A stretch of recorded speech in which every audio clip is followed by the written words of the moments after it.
Olá, pessoal. Aqui quem fala é a professora Catiane e hoje vamos falar sobre as linguagens e a especialização hemisférica.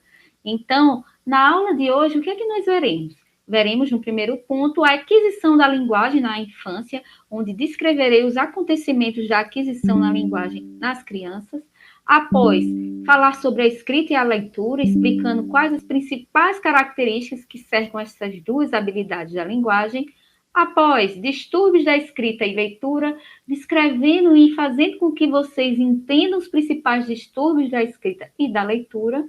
A seguir, a linguagem não verbal, explicando com isso de uma forma bem sucinta o seu entendimento e importância para o indivíduo. E, por último, sobre a especialização hemisférica, caracterizando sobre o tema e destacando os principais funcionalidades destes hemisférios cerebrais, tá bom? Então, vamos logo, sem muitas delongas, quanto à aquisição da linguagem na infância.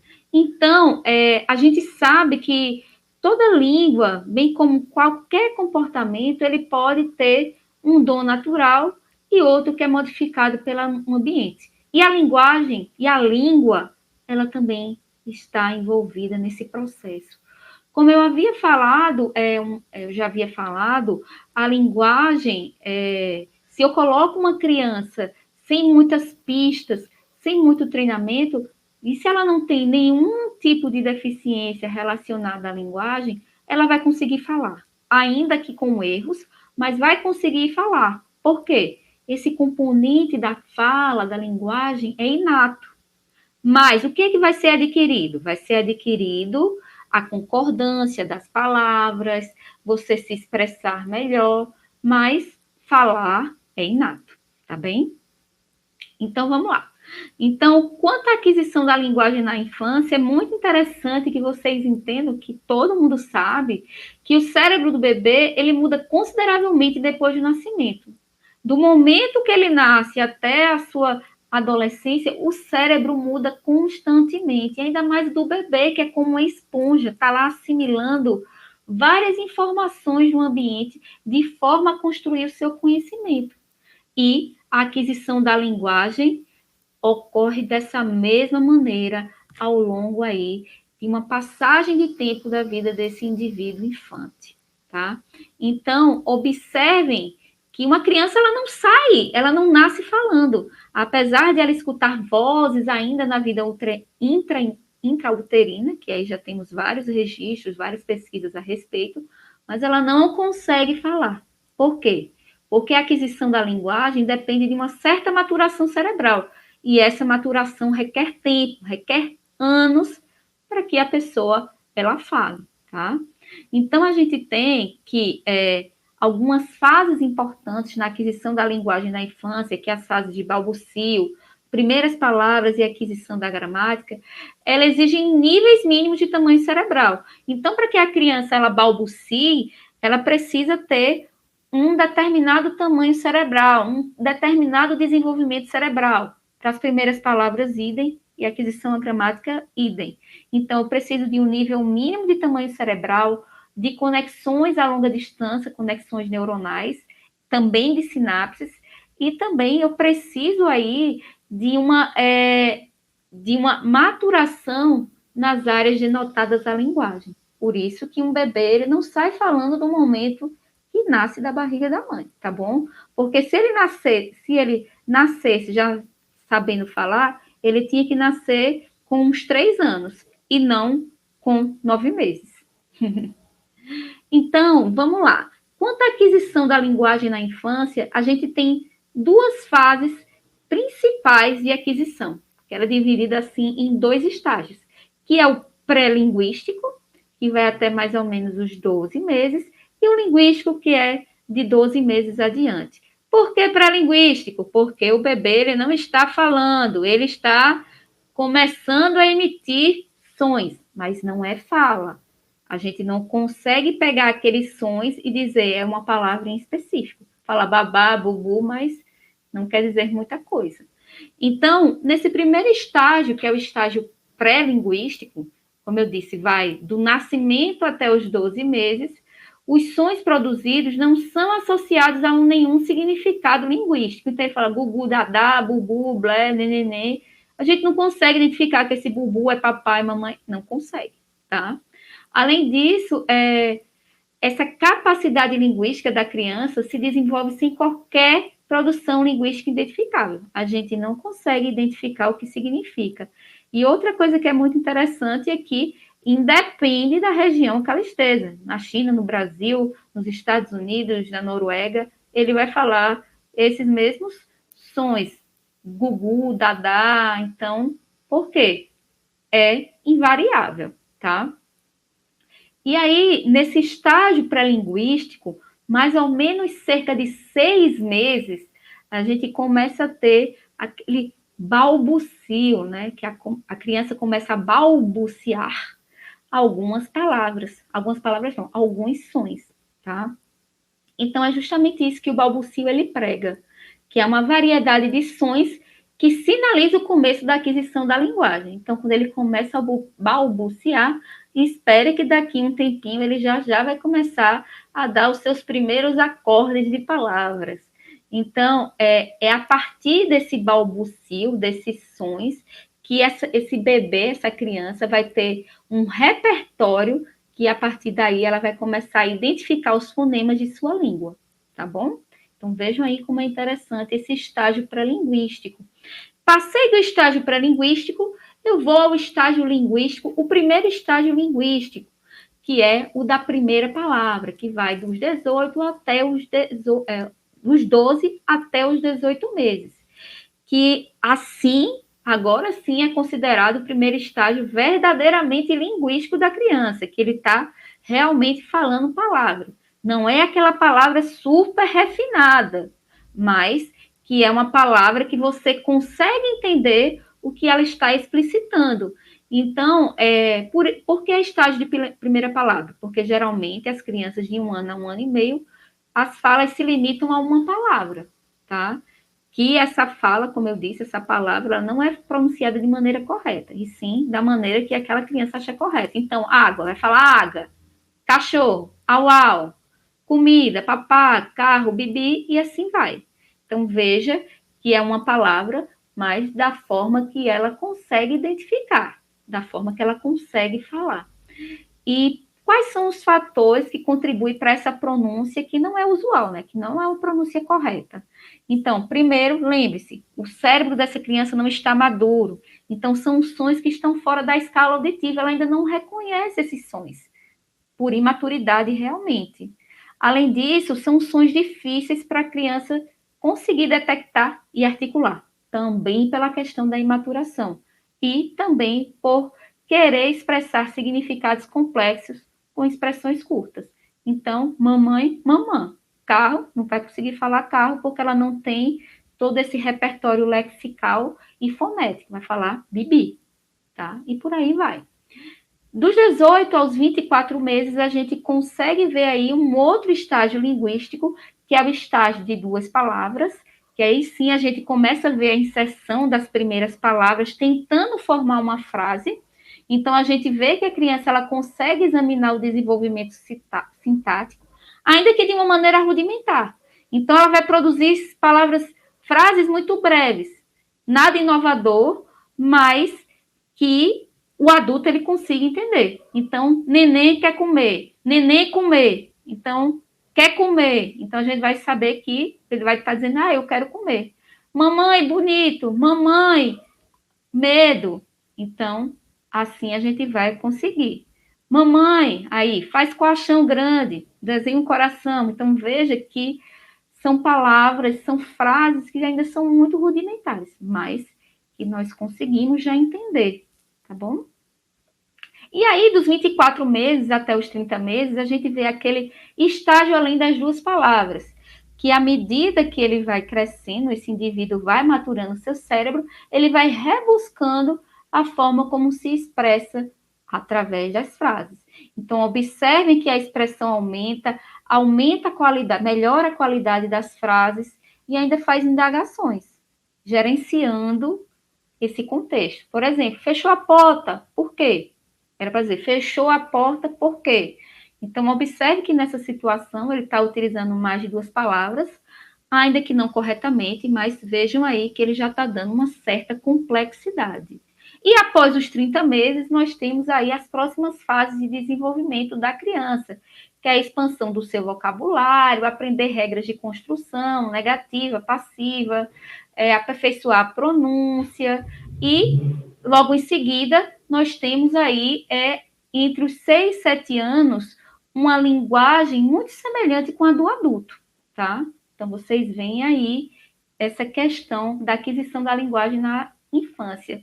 E fazendo um resuminho bem interessante, aos 18 meses, as crianças têm seu repertório de 3 a 100 palavras, erros de superextensão, ou seja, eles querem falar frases muito complicadas, mas não conseguem. Entre 1 ano e meio e 2 anos, 2 palavras, compreensão da sintaxe, fala telegráfica, como se tivesse um robô falando. 2 anos, 300 palavras. 3 anos, 1.000 palavras. E 10 anos, um repertório vocal semelhante ao do adulto, tá bom? Então, espero que vocês tenham compreendido essa primeira etapa. Já já voltamos com mais.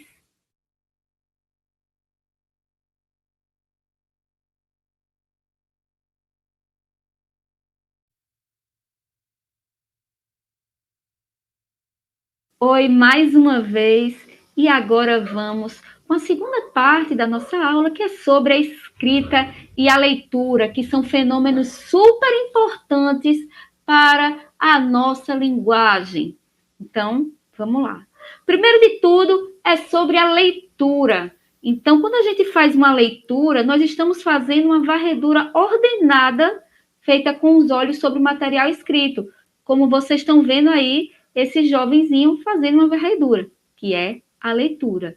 Mas quando eu estou falando de leitura, num significado mais amplo, né, uma ideia geral, leitura nada mais é do que reconhecer letras. Eu estou reconhecendo letras quando eu estou lendo. Estou juntando a letra B com O, com L, com A, formando a palavra bola, certo? Eu estou usando uma memória operacional para lembrar o material contido na frase em processo de leitura e fazendo com que haja recordação do material anterior, fazendo com que eu haja uma conexão de ideias do que tinha antes, do que vem agora, e eu posso imaginar o que é que vem depois, não é mesmo? Tudo isso através do advento da leitura.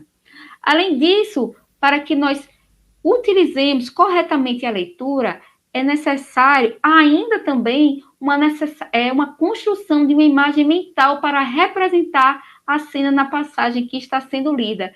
É aquela velha expressão, quem lê viaja, e realmente viaja na imaginação, porque quando eu conto uma história, era uma vez num reino muito, muito distante, vocês vão imaginar um reino que era muito distante daqui. Então, já vem várias coisas que se passam na cabeça. Então, quando eu faço essa questão da leitura, dessa imagem mental, eu preciso consultar a minha memória semântica, os meus esquemas e os meus scripts de imaginação para procurar compreender esse parágrafo. Então, quando eu falo era uma vez num reino tão, tão distante, então eu vou fazer essas concatenações na minha memória semântica, promovendo a leitura, tá? Mas, apesar de todos esses processos cognitivos considerados para ler algo, que observem aí que não são simples, são um pouco complexos, inclusive, nós conseguimos ler até com uma boa eficiência, haja vista tudo isso, que é cerca de 250 a 300 palavras por minuto. Tem pessoas, essa é a média, tá, gente? Tem pessoas que conseguem um pouco mais, que é aquela questão da leitura dinâmica, você vai focando nos principais pontos e consegue ler até um pouquinho mais. Mas a média é de 200 a 300 palavras por minuto. Quanto à escrita, bem, a escrita é uma outra modalidade, né, da nossa linguagem, cuja base neurobiológica tem componentes inatos menos fortes do que a linguagem falada. Como assim? A gente precisa de aprendizagem. Então, por exemplo, nós temos pessoas analfabetas, certo? Sem nenhum problema, sem nenhum distúrbio.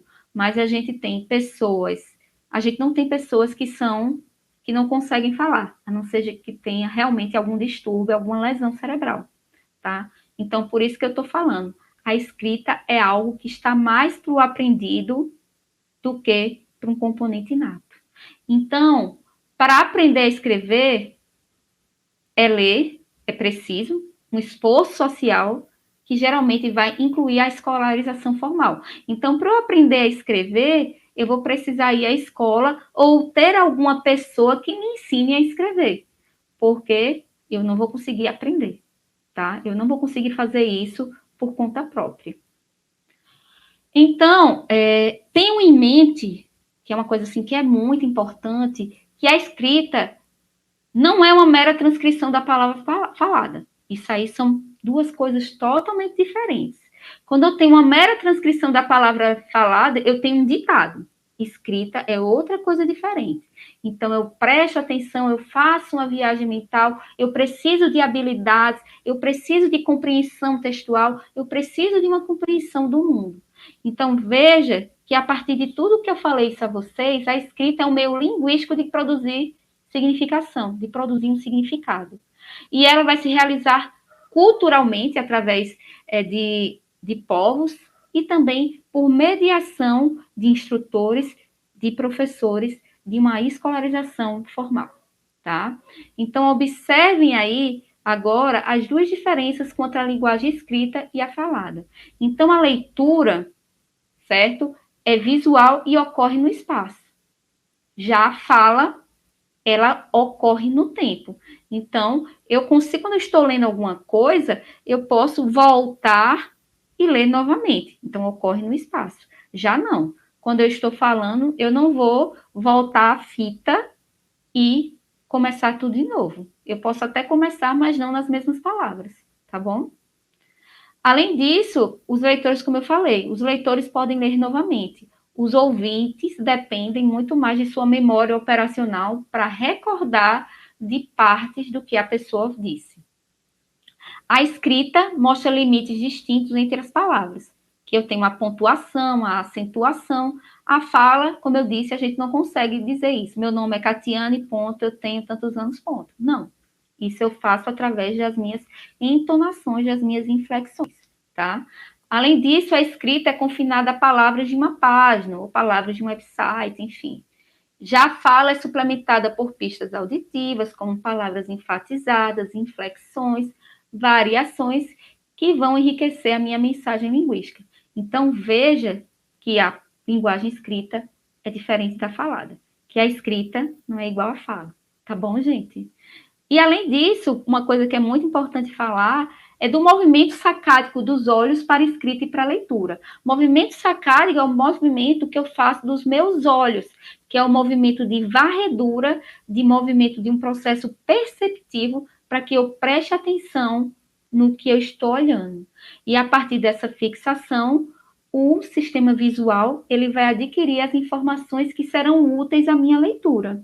Então, esse movimento sacádico, ele vai ser muito sensível ao aspecto do material lido. Como eu disse, se eu estou com muita atenção, eu vou fazer um material sacádico, varrendo aquilo que é mais principal para o meu texto. Então, quando eu leio um parágrafo com um final surpreendente, que eu não concordo, ou que eu não entendo, eu vou fazer um maior movimento sacádico de regressão, fazendo com que eu releia o trecho que me deixava confusa. Então, veja aí a importância do movimento sacádico para escrita e para leitura. Então, espero que vocês tenham compreendido essa parte e já já a gente volta com mais conteúdo.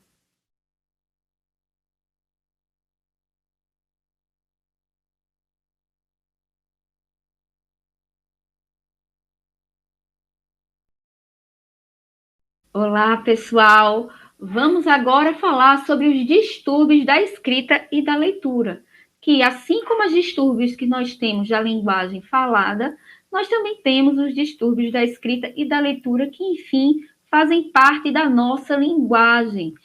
E nós temos aí no rol dos distúrbios mais severos que cercam a escrita e a leitura, nós temos a agrafia e as alexias.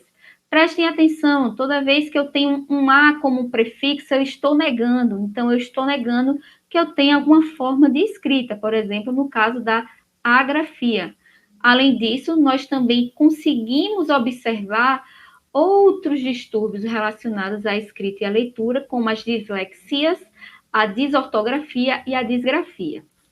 Lembrando que a gente consegue encontrar muitos outros distúrbios, mas estou dando ênfase a esses porque esses são os que mais são acometidos na população de uma maneira geral, certo? Então vamos lá. A alexia, primeiro de todos.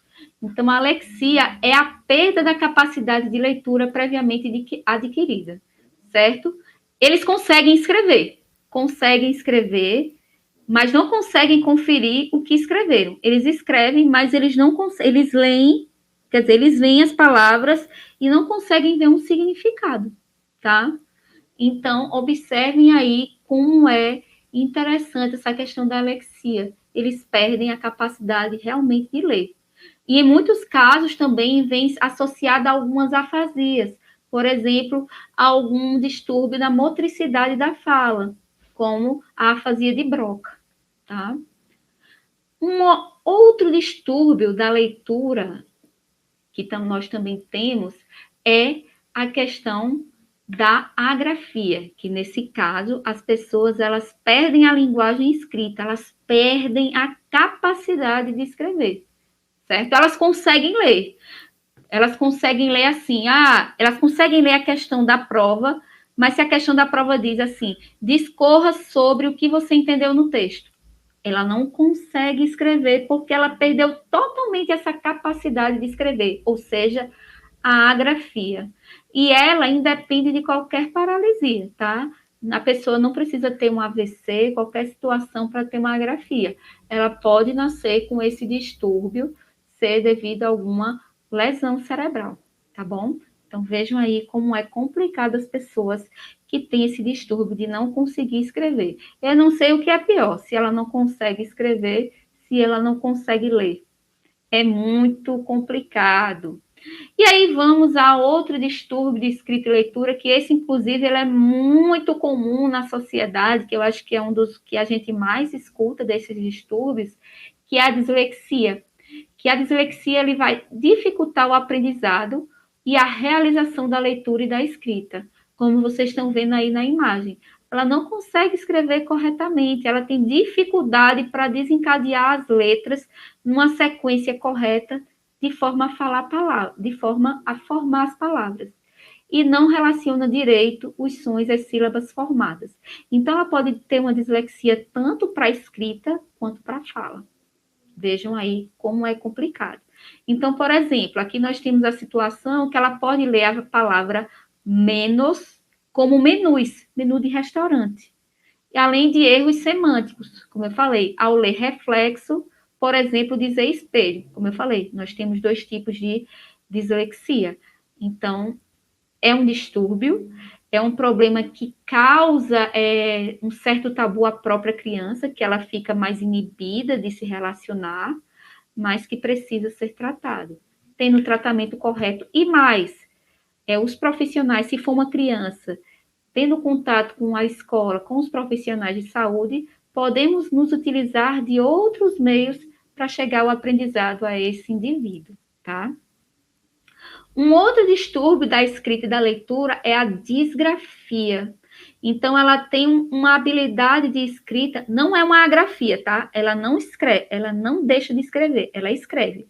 Mas é uma escrita que é muito pobre. Observem pela figura que a gente mal consegue entender o que ela está escrevendo. Eu acho que eu só consigo entender basicamente o nome Andréa ao fim.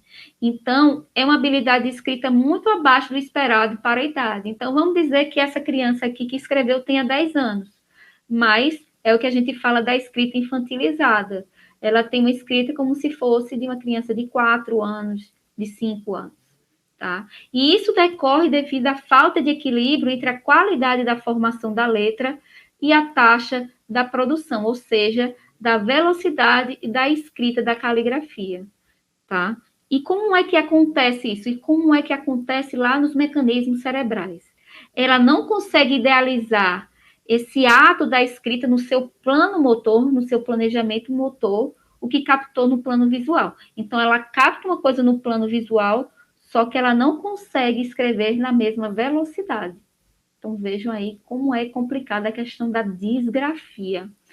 Por outro lado, nós temos a disortografia, que é um conjunto de erros da escrita que afetam a palavra, mas não o seu significado ou grafia. Observem que o que a pessoa escreve é até assim, ela está escrevendo corretamente, a letra não está feia para 9 anos, está até legal ontem, mas veja que ela comete uma série de erros relacionados à escrita e à questão mesmo da ortografia e da gramática.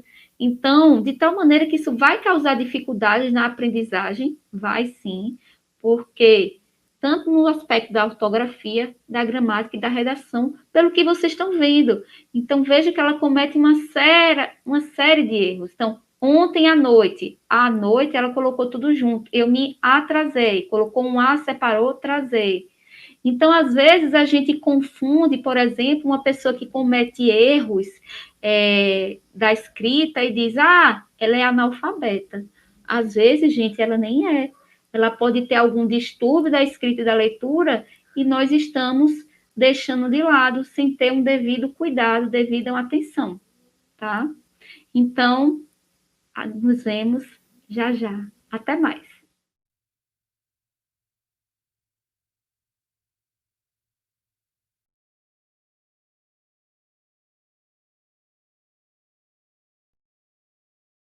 Oi, gente. Olha, eu aqui mais uma vez com vocês e agora vamos falar de um assunto muito interessante. Vou até começar a gesticular bastante, porque é sobre a linguagem não verbal e é um caráter muito importante também da nossa linguagem. Por quê? A linguagem não verbal, como vocês sabem, é uma linguagem que ela também é constituída por sons, certo? Por tons de voz, por gestos, postura corporal, sinalização, entre todas as outras maneiras não verbais de se expressar. Além disso, ela pode também ser percebida pelos animais. Os animais, eles também podem demonstrar linguagem não verbal. Como vocês estão vendo aí, esse pobre cachorrinho olhando com olhos de pobre coitado, cachorro que caiu da mudança. Além disso, nós temos a simbologia também como uma forma de comunicação não verbal, como, por exemplo, as placas de sinalização. Então, quando você vê aquela placa com um vermelho bem grande, pare, você sabe que tem que parar o carro por causa de um cruzamento. Então, a simbologia aí está sendo utilizada como uma forma de comunicação não verbal. E outra coisa que é muito importante para desmistificar certos conceitos. Para uma comunicação, não é preciso usar a fala, que é o que eu estou fazendo aqui, né? Não é preciso apenas usar a fala, e sim utilizar a linguagem, quer seja ela verbal, quer seja ela não verbal. Porque existem estudos, inclusive, que mostram que a linguagem não verbal ela é muito mais verdadeira do que uma linguagem verbal. Então, a comunicação não verbal é muito mais importante do que as palavras faladas e escritas, como eu falei a vocês. De maneira que, mesmo que uma pessoa esteja mentindo ou ocultando informações, ela dará pistas por meio de postura, gestos, expressões faciais, tonalidade e outros aspectos. Existe até uns equipamentos que detectavam mentira, que detectavam se a pessoa estava falando verdade, e ela conseguia detectar, às vezes, nem tanto pelo discurso, conseguia detectar pela transpiração que ela fazia na sua mão, conseguia detectar pelas flexões da voz, porque a flexão da voz é uma forma não verbal de você, quando está flexionando, você está utilizando a linguagem não verbal, e as impostações também que você faz das suas expressões corporais. Então, vejam aí como é interessante. Além disso, a linguagem não verbal, ela facilita demais a comunicação e aguça a interpretação. Então, as pessoas que são assim muito perspicazes, elas pegam uma linguagem, uma comunicação assim só de olhar. Não tem aquela coisa das amigas só no olhar conseguir identificar aquela linguagem não verbal? Então, as pessoas que melhor conseguem identificar uma linguagem não verbal são pessoas assim que são muito perspicazes. Por quê? Porque para entender algo não verbal, é necessário usar o raciocínio de uma forma muito apurada, certo? Porque eu tenho que ter uma capacidade de raciocinar e eu tenho que ter uma capacidade de abstrair aquele significado. Como, por exemplo, essa mulher ela visualizando uma obra de arte, tentando entender o significado. Não está lá embaixo descrevendo o significado. Ela está olhando a imagem e viajando na ideia, tentando encontrar um significado. Aqui, as placas de sinalização, cada uma delas também vai indicar uma coisa. Outra situação, aqueles mangás, né, aqueles gibis japoneses. Então, quando você olha ele, muitas das passagens dos mangás não tem frases. Você tem que entender, através da linguagem não verbal, o que aquele personagem está querendo explicitar a vocês. Então, vejam aí a importância da linguagem não verbal. Tá? Uma coisa também que é muito interessante no que diz respeito à linguagem não verbal é que o ser humano ele não conseguiria, dificilmente ele conseguiria expressar seus sentimentos, juízos, valores ou normas sem utilizar da linguagem não verbal. Por quê? Porque a inteligência ela vai muito além de números e letras e também do raciocínio através da sensibilidade e a percepção é a prova disso. Então, quando você não está bem, você não precisa falar eu estou bem. Não precisa falar. Só pela cara pelo rosto dessa moça à esquerda, a gente sabe que ela está feliz, ela está alegre, ela não precisou falar eu estou contente porque eu passei na prova de biologia. Não, ela não precisou falar. Ela simplesmente riu. Já essa pessoa do lado direito, a gente sabe que ela está com algum problema. Ela não precisou falar. Mas pela sua linguagem não verbal, a sua expressão corporal, a gente conseguiu entender. Daí que a gente tem como uma das maneiras assim mais efetivas e interessantes da linguagem não verbal é a linguagem corporal. Que inclusive tem até um livro que é muito conhecido que é O Corpo Fala, que ele é muito interessante, que mostra essa questão da efetividade da linguagem não verbal para uma comunicação entre dois indivíduos. Então, a linguagem corporal, como eu disse a vocês, a linguagem não verbal, ela é muito mais precisa que a linguagem verbal. Por quê? Ela é muito importante para uma boa comunicação interpessoal entre duas pessoas, de maneira que, para que haja essa boa comunicação interpessoal, eu preciso de mensagens verbais 7%, mensagens vocais 38% e mensagem verbal cerca de 55%. Então, veja, 55% de uma boa comunicação interpessoal vem de uma mensagem não verbal, ou seja, como é que eu estou falando, se eu estou falando muito rápido, devagar, se eu estou com insegurança, estou cruzando meus braços, eu colocando as mãos nos meus bolsos, se eu estou falando com a cabeça baixa, se eu não estou olhando o olho nos olhos, isso é uma linguagem não verbal. Então, observe que o seu corpo ele faz toda a diferença numa linguagem não verbal. Então, aqui a gente tem duas situações que são assim bem características. A pessoa quando ela está entediada, que faz aquele, né? E uma pessoa interessada. A pessoa não precisa dizer eu estou entediada, eu estou interessada, para que você consiga entender. Só por essas expressões você consegue identificar. Uma outra situação que vocês veem no quadro à direita é a situação de onde estão as pernas, da direção que estão voltados os pés da pessoa. Então, observe que a pessoa, o homem que está falando com a mulher, o homem ele está interessado, porque está olhando nos olhos da mulher. Observem que os pés estão voltados para a direção da mulher e ele está com foco fixo nela.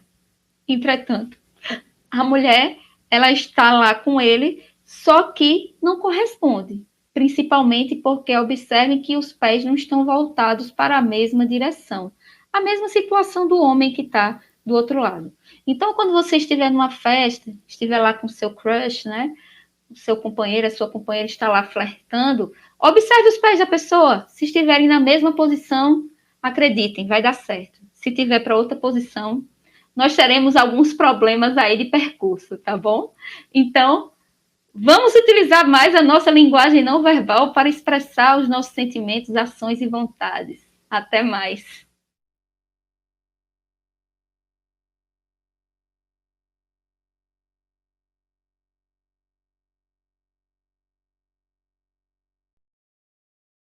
Olá, pessoal. Vamos agora à nossa última parte da nossa aula, que é sobre a especialização hemisférica, que é muito importante o entendimento para que nós consigamos localizar algumas funções e como é que essas funções colaboram entre si.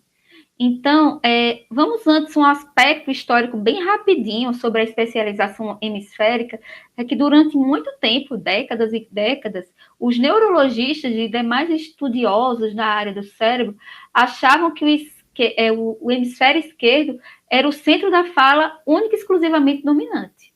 E o hemisfério direito era apenas função coadjuvante secundária sem nenhum valor. Mas a gente sabe que atualmente não existe dominância de hemisférios, e sim especialização. Eu tenho que o meu hemisfério esquerdo, ele tem uma especialização para a fala, mas só que não é exclusividade dele, tá bem? Então, de maneira que cada hemisfério ele vai executar funções distintas e em constante interação. Então, eu não tenho funções exclusivas, e sim algumas que têm uma especialização e a outra vai entrar ajudando nesse processo, tá bom?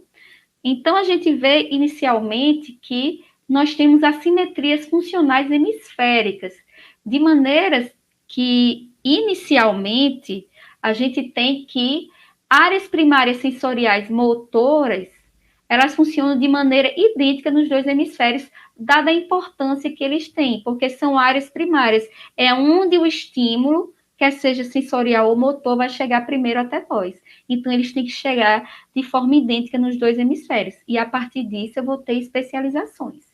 De maneira que, quando eu falo de funções elementares que são essenciais à sobrevivência, que é a sensibilidade e motricidade, eu não consigo observar uma dominância no cérebro. Então, o que é que vai acontecer? Cada hemisfério ele vai ter ao seu cargo os acontecimentos motores e sensoriais que ocorrem na metade oposta do corpo e do espaço. Então, se eu utilizo todo o meu lado direito, eu estou utilizando o meu cérebro esquerdo e vice-versa, tá bom? Então, observem aí que essa parte da sensibilidade e motricidade eu não tenho dominância. Contudo, quando eu vou para áreas de associação, áreas de funções mais complexas, que exigem um refinamento, aí sim eu vou começar a ver diferenças funcionais de acordo com os hemisférios, ou seja, eu começo a ver aí especializações, tá bom? Então, observem que trocando em miúdos, o que eu falei no slide anterior é que a informação que chega ao cérebro é sentida como estímulo sensorial de forma igual dos dois lados do cérebro, mas é interpretada de forma diferente em cada um dos hemisférios, de acordo com a sua especialização, certo? Então, a gente vê aquela história, né? Ah, o cérebro direito, o hemisfério direito é ligado à escrita, à lógica, ao raciocínio, à música rítmica. E o esquerdo, a intuição, a emoção, a imaginação, música melódica e por aí vai. Isso são especializações, não são dominâncias, tá bom? Então, a gente vê, voltando àquele nosso primeiro slide, falando sobre a questão do hemisfério, a gente vê que a maioria dos estudos mostram que existe uma maior ativação do hemisfério esquerdo no momento de você designar alguma função, principalmente motora. Mas em 5% dos destros e 50% dos canhotos, a linguagem está localizada no hemisfério direito e não no hemisfério esquerdo. Lembra daquela questão que eu falei, que nós temos a dominância, como muitos neurologistas falavam antes? Olha aí os estudos colocando por terra. 50% dos canhotos, a linguagem está no hemisfério direito ou é igualmente processada por ambos os hemisférios. Mas vamos lá, as especializações hemisféricas, ou seja, o que eu tenho um pouquinho mais refinado daquele lado. No hemisfério esquerdo, eu tenho mais refinada a questão da seleção de detalhes, ou seja, ele vai realmente atuar como um analisador, principalmente da linguagem, atuando na área da compreensão e da produção, ou seja, da área da motricidade. Além disso, do lado esquerdo, no hemisfério esquerdo, que eu tenho a questão da preferência manual, de utilizar uma das mãos mais do que a outra na maioria das tarefas, tá? Então, é do lado esquerdo que eu vou ter essa questão aí. Além disso, é no hemisfério esquerdo que eu tenho a motricidade fina da mão direita. E o que significa motricidade fina? Então, quando eu mexo a minha mão, é uma motricidade grosseira. A motricidade fina é quando eu pego uma caneta e escrevo meu nome. Eu estou utilizando uma motricidade fina, tá? Além disso, eu tenho outras funções que são especialmente hábeis no hemisfério esquerdo, a percepção da fala, lembra que eu falei? A motricidade, a percepção da fala do lado esquerdo. Além disso, seleciona com rapidez a interpretação de um provável som, isso tudo do lado esquerdo. Divide palavras complexas e seus significados mais simples, então ele consegue fazer, né, aquela divisão, fazendo aí o processo de utilização da parte mais simples. Além disso, o uso de funções sintáticas e na complexa tarefa de leitura, tudo do lado esquerdo, e executa a maior parte do trabalho em indivíduos portadores de surdez que empregam a língua de sinais. Então, quando o indivíduo ele usa a língua de sinais, ele está trabalhando mais o lado esquerdo, que é a área da especialização hemisférica da linguagem, certo? Então, só para que vocês rememorem aí, né, é o lado esquerdo da linguagem que nós temos a área de Broca e a área de Wernicke, que são as duas regiões relacionadas à compreensão e à motricidade da fala. Broca, motricidade, e Wernicke, de compreensão, tá bom? Já para o lado direito, eu tenho que o lado direito, ele interpreta o tom emocional de uma mensagem. Então, se eu falo com um tom triste, oi, tudo bem, eu não estou bem, então, a outra pessoa vai utilizar o lado direito para entender o tom emocional. Além disso, vai ajudar na interpretação de metáforas, certo? Então, é a partir desse lado direito, que é o lado da criatividade, da imaginação. Ajuda a interpretar significados sutis das palavras, né? Aquelas palavras de duplo sentido, esclarecendo assim ambiguidades. E combinando o significado de sentenças diversas, a questão, como eu falei, imaginação e essa questão criativa, tá? Ainda no hemisfério direito, eu tenho a questão visual e espacial muito mais aprimorada. Então, ele vai relacionar-se com um todo, ele vai fazer com que nós consigamos a posição das partes do corpo durante o movimento, isso tudo utilizando mais o hemisfério direito, e a relação espacial dos objetos, tudo utilizando o hemisfério direito. Daí, tanto que a gente vê que quando nós temos, por exemplo, relacionado à memória, lesões no hipocampo do lado esquerdo, a gente vê que quando tem a lesão do lado esquerdo do hipocampo, vai afetar mais a memória verbal, porque o lado esquerdo é relacionado à linguagem. E se a lesão for do lado direito, vai prejudicar muito a memória visual. Lembre-se que o lado direito está mais relacionado à questão visual e espacial. Além disso, vamos lá para o lado da linguagem. Então, quando nós temos uma lesão do hemisfério esquerdo, eu posso ter uma lesão na área de Broca, prejudicando a minha fala, ou uma lesão na área de Wernicke, prejudicando a minha compreensão. Mas, se eu leso o meu lado direito, meu hemisfério direito, eu vou ter a perda da minha prosódia, ou seja, das minhas inflexões, das minhas entonações quando eu estou falando. Então, observem aí que essas especializações, elas são muito importantes para a gente conseguir compreender que o cérebro, ele trabalha em conjunto, apesar de ter especialização de determinadas áreas. Tá bom? E até mais.